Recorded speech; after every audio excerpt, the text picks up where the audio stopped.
Yasu Malaka.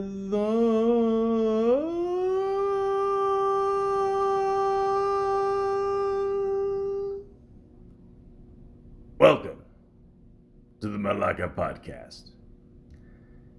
Shock G. Well, it's official. April 2021 is one of the worst months in hip-hop history.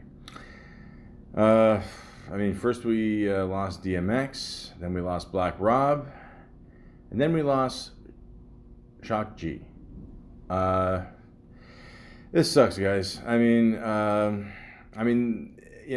said, they found him dead, and there's no cause of death yet. We have no idea what happened. All I can tell you is this. This guy was hilarious. He's one of these guys that made hip-hop fun. I don't know much about him. I'm going to be honest with you. I really didn't get into hip-hop till probably mid-late 90s, I'm just a white boy from Canada, we didn't get a lot of this information till later on, basically whatever we listened to on the radio, that's what we got. It's not like today where you go online and you can just find anything and everything about anybody. But I can tell you one thing, this guy was fucking awesome. Very funny dude. He just made hip hop fun. And I've said this a million times. I'm going to say it 1,000,001 more times. That's the problem with hip hop today. It's just not fun anymore. I would see this guy go on stage, you get dressed up with the fake glasses and nose and mustache and with a cigar. He basically was like the rap version of Groucho Marx. Now, if you don't know who Groucho Marx is, I don't blame you. I barely know who Groucho Marx is, too. He did a bunch of movies with his buddies there, or brothers, or whatever. And, he would just get dressed up, in this, fake makeup for his mustache. And he just looked absolutely horrible, But, they were able to tell great jokes. And, that was a big thing, of hip-hop. That's just me. I think I've always said that to be a good rapper, you have to have a good sense of humor. You really do. And I don't know a lot about his albums. I know he inspired Tupac. He helped him out big time in his career. And the most famous song that he ever did was the Humpty dance. Okay? We all know that song. You know the song. Okay? He's got the famous line in there, "I once got busy in a Burger King bathroom." Now, if you ever go to a bathroom in a fast food place, which I don't know, I've done it. I'm not going to lie. That's the good thing about this pandemic, or one of the few things, is that you can still go into most McDonald's and, if you're a guy, you can still take a piss. Ladies, I got nothing for you. I'm just assuming, the bathroom is way cleaner for you guys. I've been told sometimes you have a couch in there. That's just a rumor I've heard. But anyways, it is fucking disgusting. I'll give you an example. So you go into a McDonald's bathroom, okay?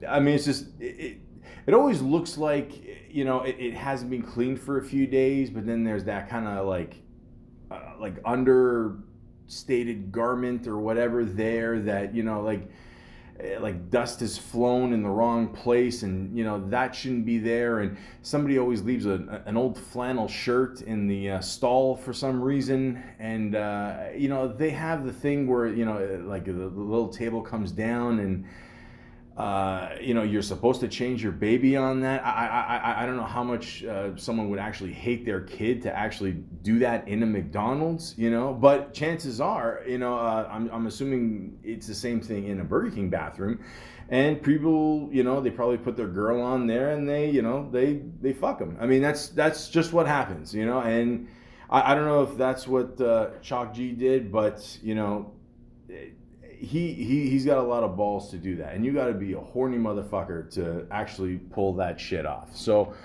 all I'm saying is that is just a classic line in a very classic song, the Humpty dance. Had your chance, do the hands, do the hump. I like the baby, do the Humpty hump. do the Humpty Hump. Yeah, it was just a funny song, fun song, something you could dance to, you know. So that's what I'm always going to remember him for the most part. You know, of course, you know, with the whole Tupac connection. But I mean, he just seemed like a really cool dude. And, you know, I just saw recent pictures of him. And again, I wish I would do anything to have this fucking hair. Like, I would do anything just to have hair, period. But at the same time, I mean, he had the cool fro. I've never seen anybody pull off a fro with the Paulie Walnuts Captain Wings, you know, aka the white stripes on the side of the fro. That is just fucking awesome. Really, I'm not trying to make a joke out of this. Like, he always had a cool look. You know, the guy was always smiling, always kept things interesting. He just seemed like a really fun dude. You know what I mean? And like I said, this month absolutely sucks. This is not a, you know, my birthday was in the beginning of this month. Actually, like I mentioned before, DMX died the same day as my birthday. It just, you know, it sucks, man. I mean, I don't know. Like, when you get older, you know you're gonna lose people, you know that, but you don't want to lose them this soon. I mean, I think all these guys were in their 50s. I mean, 50s. I mean, that's, you know, that's a nice little time where, you know, you maybe see your kids grow up, maybe they're about to go to college or whatever, and, you know, just it's a good little time just to chill. And it sucks, man, you know. So if you guys don't mind, I'd like to talk a little bit about Shock G, and from the help of Wikipedia, the free encyclopedia, I'm able to do that. Wikipedia also tells me that this is not to be confused with G-Shock or Gregory Jacobs. I don't know what either of those two things are, but here we go. Gregory Edward Jacobs was born August 25th, 1963, and passed away April 22nd, 2021. Known professionally as Shock G, and his alter ego, Humpty Hump, was an American musician, rapper, and lead vocalist for the hip-hop group Digital Underground. He was responsible for Digital Underground's The Humpty Dance, Tupac's breakthrough single, I Get Around, and co-producer of Tupac's debut album, To Apocalypse Now. So right there alone makes him a legend. He's got a hit single, a very, you know, one of those like old school joints that people still love listening to at parties, you know. And he, you know, was very essential to Tupac's career. Now, I would love to talk about, you know, the part I saw in All Eyes on Me, but that would be require me actually seeing the movie All Eyes on Me again. So I just don't want to put myself through that. Nobody deserves that. So, you know, just in case, you know, watch Notorious. That's the Biggie movie. That's way better. So, you know, but instead, I'm just going to keep reading on. Gregory Edward Jacobs was born on August 25th, 1963, in New York City. He spent most of his childhood moving around the East Coast with his family, eventually settling in Tampa, Florida. As a drummer, he won the 1978 Most Talented Trophy at Greco Junior High School. But after relocating to Queens, New York, as a result of his parents' divorce, he traded his drums in for a set of turntables upon discovering and marveling over hip-hop while the art form was still in the underground development stage. Underground stage? Digital Underground connection? I always like that name, by the way, like Digital Underground. I mean, that's cool. I mean, it's a really nice name, you know? And yeah, that's pretty much the time where, you know, it was just being discovered. I mean, Sugar Hill Gang came out around that time, and yeah, you know, people were like, holy shit, this is the new thing. He was mentored in the craft by his cousin, Renee Negron, aka DJ Stretch, and their close friend, Sean Trone, aka MC Shaw T, of the parody rap group No Face, who suggested Greg use the name Shaw G. Jacobs liked the idea, but mistakenly thought his friend said Shock G and began using that name instead. It happens, guys. There's a story with Snoop where I mean, the whole weed thing came about. Someone said hydroponic, and I think they thought he said the chronic or something like that, or, and they just changed it up. And you know what? Things work out the way they do. So sometimes if you mishear something, it could be the best thing that's ever happened to you. After returning to Tampa less than 2 years later, he dropped out of Chamberlain High School to form the Master Blasters, a mobile DJ crew which featured 3 DJs and 4 MCs at its height. They performed at parties and also for the crowds at Riverfront Park's outdoor Sunday gatherings, eventually capturing the interest of Tony Stone, a programmer director at WTMP Radio, which was the city's primary R&B station. Now guys, keep in mind, this is exactly what you had to do to get discovered back then, okay? You couldn't just go on SoundCloud, like some jerk off like me, and just put up your shit and, just expect the best. I mean, you had to go out there, you had to hustle, you do these parties, maybe you get a couple bucks, you're just to get your name out there, and then, you know what? Again, you hope for the best. You hope maybe there's somebody out there that knows somebody on a radio station, and that's how you get your record played. Tony offered Jacobs, who was 16 at the time, a job DJing on the air and for a short while. As Gregory Racker, he was the youngest radio personality in Central Florida with a regular time slot. After being fired for playing the 15-minute-long album version of Not Just Knee Deep by Funkadelic in a 5-minute time slot, and also after tensions with his father escalated, Jacobs found himself backpacking the United States for a few years, drifting through odd jobs and petty criminal adventures. It was during this excursion that his focus switched from DJing to keyboard playing, and while utilizing piano practice rooms at music stores and colleges around the country, he effectively taught himself to play piano. First of all, I'm one of these people that I actually took piano lessons, if you could believe that, guys. I mean, I could barely read, as you can tell by this podcast and many others. But I took 3 piano lessons. That cost my parents $60. Guys, I'm sorry. And I just couldn't make sense of it. So to look at a piano and just, for it to make sense to you, and for you just to actually teach yourself to play piano, just learn the different notes, learn different keys and all that. This is phenomenal. I mean, I'm always surprised when people are self-taught with their guitars, but I mean piano, I think it's even tougher. Because a piano you can't really exactly carry around. I mean, obviously you had one of those portable ones, but I mean still, it's just insane. Also, my parents bought me a portable one. Again, guys, I'm gonna make up the money one day, trust me. The only thing I remember from that player piano, it had what was the song by Anstey there? Together forever today. It had a demo version of that. That was by far the best thing on the piano. But the point is, to learn the piano, it is just excellent. Especially if you could do it on your own. That is just phenomenal.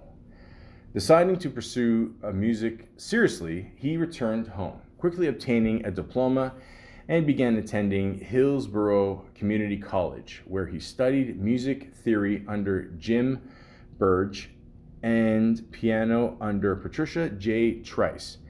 It was there at HCC that he met and formed a bond with Kenneth Waters, and the two began performing together under various names, including The Chill Factor and also the Four Horsemen.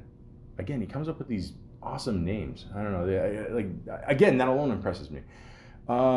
Which included MC Scooby D and the MD Dazzlin' Doc P, who had recently moved to Tampa from the Bronx, hip-hop's birthplace. Then in 1985, after 2 years of producing local artists for hire, playing solo piano gigs around town, performing with Kenny, and being a keyboardist in Warren Allen Brooks' band, Greg and his aspiring actress girlfriend, Davita Watts, set their sights beyond Tampa and eloped to Los Angeles in search of greater opportunity. There he played keyboards in Kenny McLeod's pop-funk band Onyx before leaving Los Angeles and finally arriving in the San Francisco Bay Area, where he found work in an Oakland music store and where his group Digital Underground would form a few years later.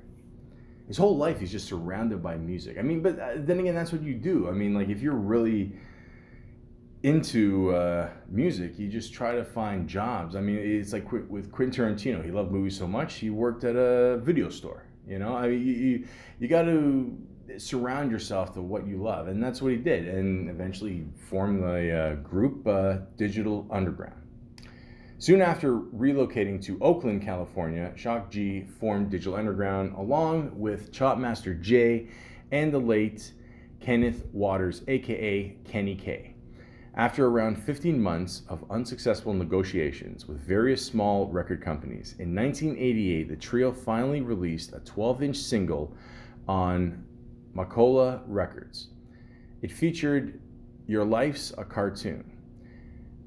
I just want to stop there for a second. Now, it's pretty obvious because I mentioned somebody named Scooby-Doo before. It's again, like when you watch cartoons, you know, you got to have a good sense of humor. You got to, you know, you got to get the silliness and all that. And I'm sure that's what, you know, inspired this song, obviously. I mean, you know, you see him on stage, you know, I mean, like he almost acted and looked like a cartoon. I don't mean that in a bad way, but in the sense, you know, that was his kind of shtick, you know what I mean? And it definitely worked out for him. So just want to point that out. As the A-side and Underwater Rhymes as the B-side. Both songs were penned, produced, and performed by Jacobs, who also sketched the cartoonish cover illustrations. The record included the logo for Digital Underground's startup label, TNT, as well as Malaka's logo. TNT was also founded by Tupac Shakur's management CEO, Atron Gregory. In 1989, the group signed with Tommy Boy Records and released, I hope I'm going to say this right, Do What You Like. Yeah, I got it, okay. Receiving minimal radio airplay, but became an underground hit. Its video was more successful, reaching number 40 on the MTV's Top 100 Videos of the Year. Do What You Like, there you go, paved the way for Digital Underground's debut album, Sex Packets, and the highest charting song on their career, the Humpty Dance, both released in early 1990, and both achieving platinum sales certifications by the RIAA. The latter was rapped by Humpty Hump, the most flamboyant of Shock G's several alter egos. By that time, Digital Underground had expanded significantly with DJ Fuse, Money B, and Schmoovy. I think I said that right. SCHMOOVY. Schmoovy. Yeah, I think it's, yeah. Schmoovy, Schmoovy. That's a cool name, man. Joining the group, and with Ramon Pee-wee Godin, Gooden,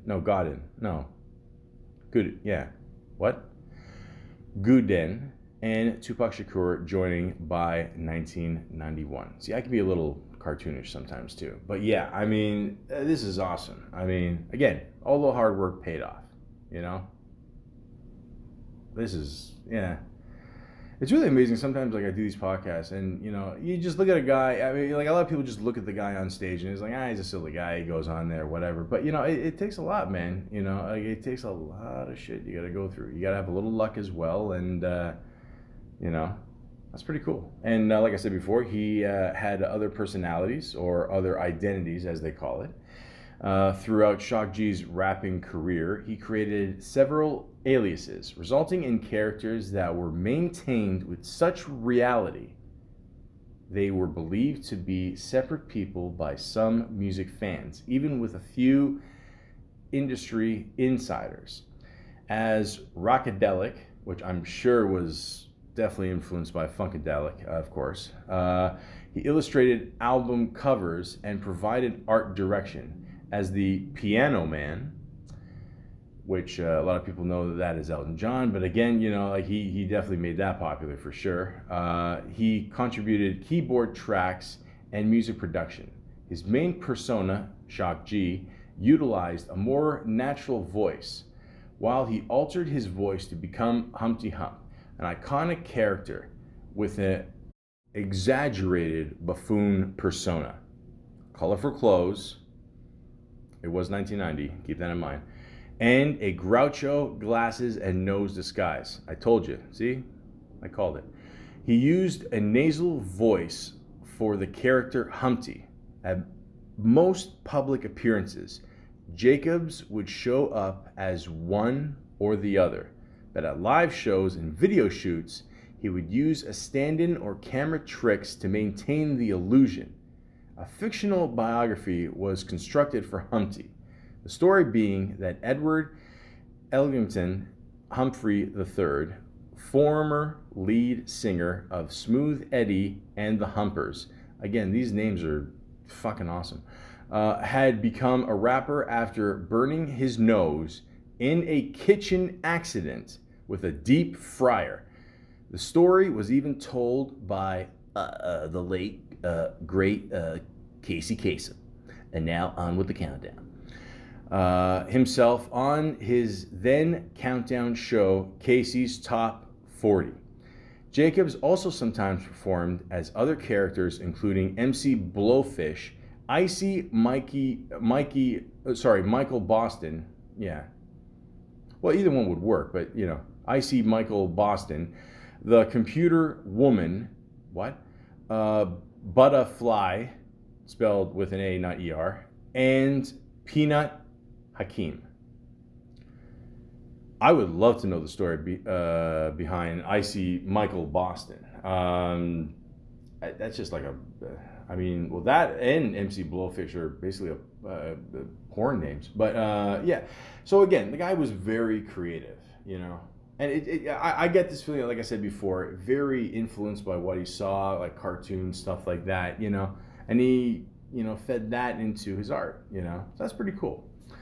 Then it says here, Shock G's TV appearances included Showtime at the Apollo in 1992, several Arsenio Hall performances between 1990 and 1994, and several live MTV performances, including MTV Spring Break 1990 in Daytona Beach, Yo MTV Raps, which was the shit back in the day, performing live with Ed Lover and Dr. Dre. Not the Dr. Dre you think of, but there was another Dr. Dre. He actually spelled the whole name Doctor. In 1991, Club MTV Live with Downtown Julie Brown. And I'm not going to touch that one. In 1992, and MTV Jams in 1994. Most of these consisted of music performances with either Digital Underground or Tupac. However, on an episode of 1991 sitcom Drexler's Class, which I can't believe I fucking remember, which I'm really dating myself here, Jacobs played a small acting role as a furnace repairman. Within the show's story, the title character, Otis Drexel, insists that the furnace repair man looks exactly like Humpty Hump.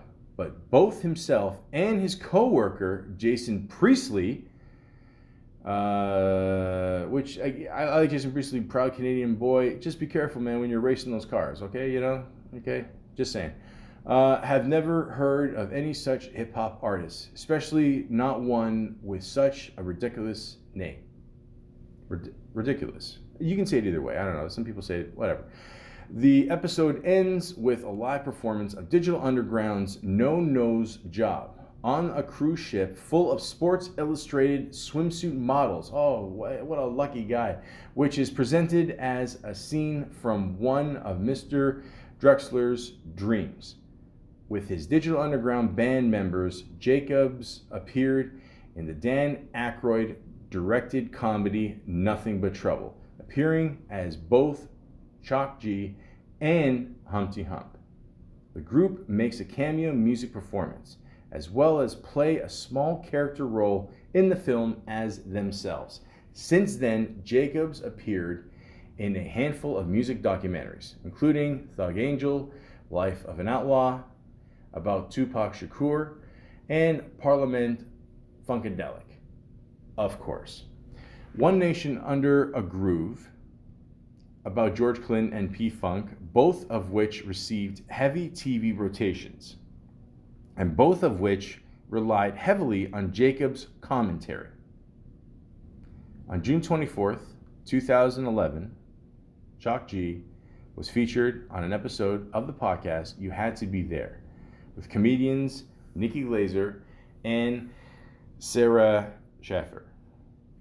There you go. So he's always kept himself busy. I mean, the guy, it just, you feel that he had such a cool and funny personality. I mean, and again, I'm not surprised he did the stuff with George Clinton and P-Funk, because those guys are awesome. I mean, again, if you really think about it, like, he's almost like he was trying to create, like, a rap group of, psychedelic funk. I mean, it's pretty obvious, with all bright colored clothing and just the outfits and the whole Groucho Marx thing and just having fun with it, And I've always said that before. I mean, like,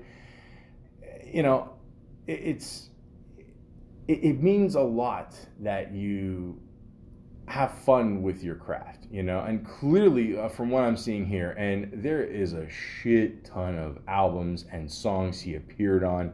Holy fucking shit. This is a lot, guys. Wow, this is a lot to take in. I do want to say this, though. Going back to the one scene in Nothing But Trouble.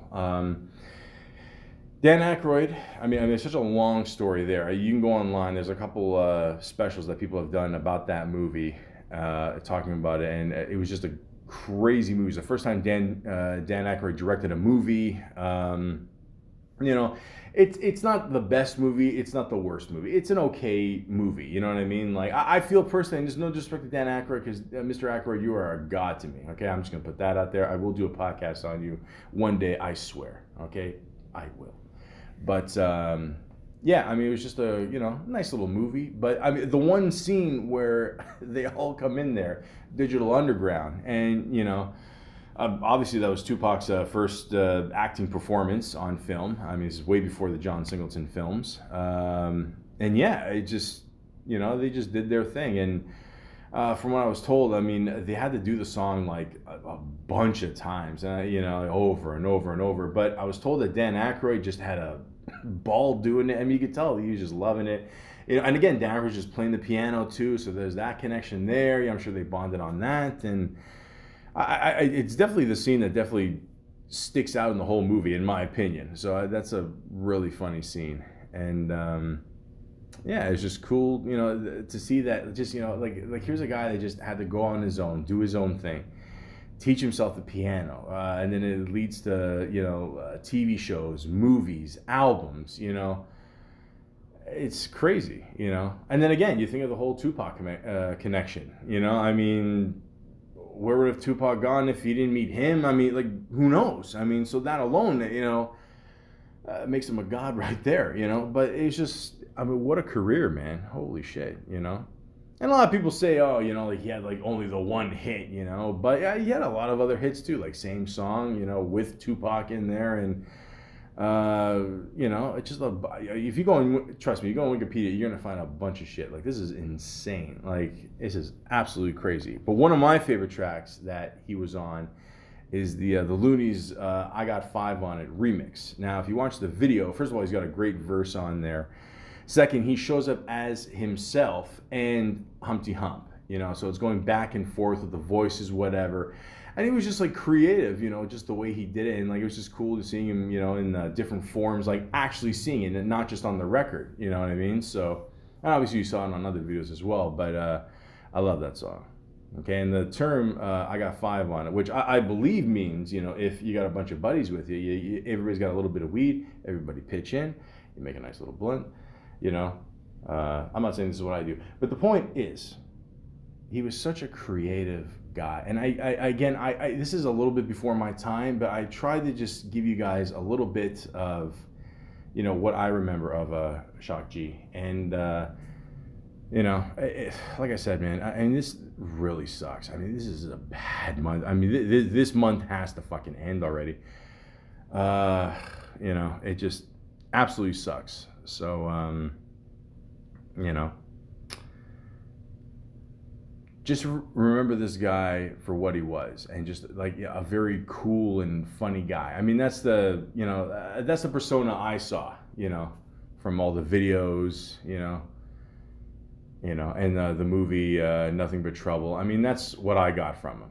You know what I mean? So if I was gonna make a party track, I would absolutely love to have him on there as Humpty Hump, Chalk G. I don't care, whatever. I don't care. He just seems like a really cool dude, and I think I always say if you're nice in that business, entertainment business, you'll have a long career. And considering that people were still talking about him in 2011, after late 80s, 90s, kind of started whatever, and still relevant today. I saw like a video shot of him, just like a year ago, and I don't know, he looked great. So let's not start any stupid shit like we did with DMX there. Oh, it's COVID, it's a conspiracy. Like, again, shut the fuck up, okay? We don't know what happened. We just found out about this a few days ago. No, fuck, what am I saying? Like not even like a day ago, and it sucks. So, respect the family, and just, send out all your love, That's why I love doing these podcasts. I love just, getting my voice out there and, telling my opinion of someone or something. And, at the same time, like, I didn't really know a lot about him, and from what I see, he looked like a really cool guy. So, again, I mean, this month has to absolutely end. Enough's enough, guys. God, I love you, but sometimes I have no idea what your plan is. And if you can let us know one day, that'd be awesome. But, until then, just keep living. And when you got a chance, listen to the song, The Humpty Dance. And if you have not heard the song Humpty Dance, I mean, there's so many great lines in there. I mean, again, it's just a fun song. It's like I said before, I miss when hip hop was just fun, So, and the reason why hip hop was a lot of fun way back when feels like yesterday to me, but for a lot of people it seems like a long time ago. But for me, you just listen to the song and it'll just all come back again and again. And one of the main reasons why is because of Shock G.